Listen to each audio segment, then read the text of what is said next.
Adolf Hitler was born on April 20th, 1889, in a small Austrian town on the German border. He was the fourth of 6 children and the first to survive infancy. 3 of his siblings died before he was born. His father, Alois, was a customs official, strict, cold, violent. He beat his son regularly, sometimes with a whip, sometimes with his fists. Hitler later said, "I never loved my father, but feared him. He was prone to rages and would resort to violence. My poor mother would then always be afraid for me." One day, after reading a book that said brave men don't show pain, the young Adolf made a decision. The next time his father beat him, he counted every blow in silence, 32 strikes. He didn't make a sound. Afterwards, he told his mother, "Father hit me 32 times, and I did not cry." His mother Clara was the opposite. Warm, loving, protective. She was the only person in the world he trusted completely. At school, Hitler was intelligent but refused to work. His father wanted him to become a civil servant. Hitler wanted to become an artist. The conflict between them grew violent. But then, when Adolf was 13, his father dropped dead of a lung hemorrhage. The pressure was gone. He was free. 2 years later, he dropped out of school entirely. He had no diploma, no job, no direction. His only dream was art. In 1907, at 17 years old, Hitler applied to the Academy of Fine Arts in Vienna. He was rejected. He applied again the following year. Rejected again. The Academy said his human figures lacked detail and character. That same year, his mother was diagnosed with breast cancer. A Jewish doctor named Edward Bloch treated her. The treatment was brutal. Iodoform-soaked gauze applied directly to the surgical wounds, every single day, for 46 days. It didn't work. Clara Hitler died on December 21, 1907. She was 47. Dr. Bloch later said, "In all my career, I've never seen anyone so prostrate with grief as Adolf Hitler. The last person who loved him was gone. Within a year, his inheritance dried up. He fell into poverty. He moved from hostel to hostel, sometimes sleeping on park benches. The future ruler of Europe was homeless at 19. He survived by painting watercolor postcards of Vienna's buildings and selling them on the street. And it was here, in the shelters and on the streets, surrounded by political extremists and anti-Semitic politicians, that something inside him began to change. In 1913, he moved to Munich. 1 year later, World War I broke out, and for the first time in his life, Adolf Hitler found purpose.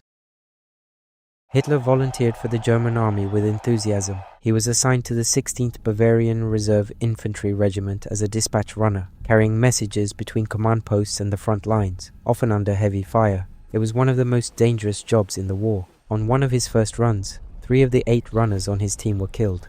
On the second day, his commanding officer was wounded right next to him.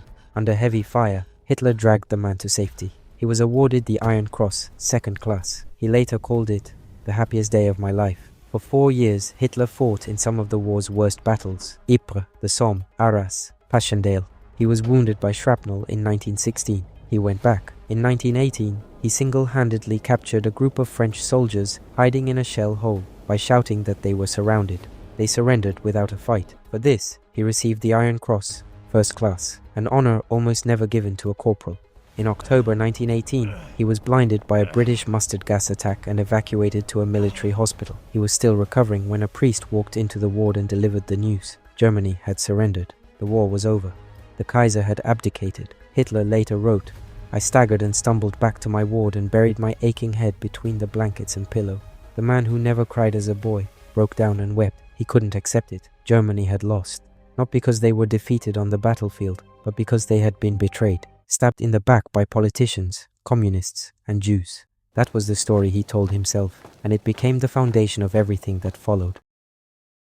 In 1919, Hitler joined a small political party in Munich called the German Workers' Party. It had fewer than 60 members. Within 2 years, he was its leader. He renamed it the National Socialist German Workers' Party, the Nazi Party. By 1923, its paramilitary wing, the SA, had 15,000 members. On November 8, 1923, Hitler walked into a beer hall in Munich where 3,000 people were listening to a speech. He fired a pistol into the ceiling, climbed onto a chair and declared that the national revolution had begun. It was a coup. It failed.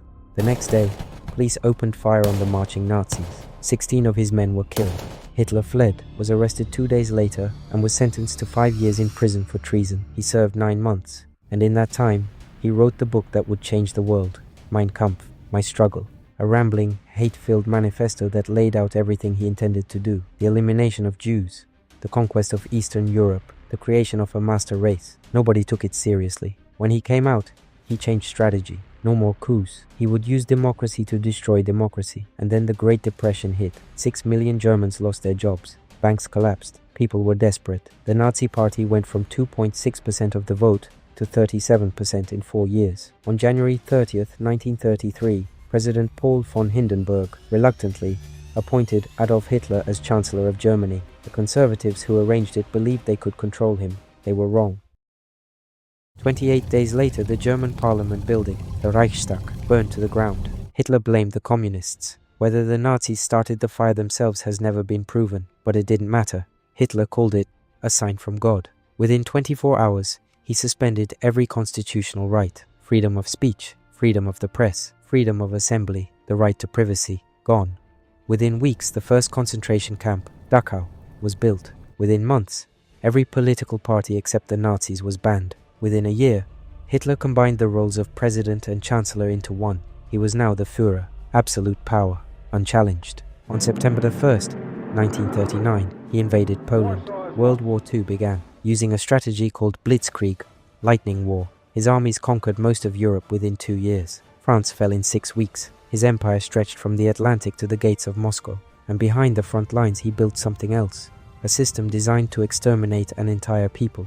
Concentration camps, death marches, gas chambers. 6 million Jews were murdered.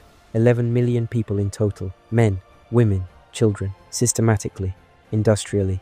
The Holocaust. By the time it was over, 80 million people were dead. The deadliest conflict in human history. All started by one man.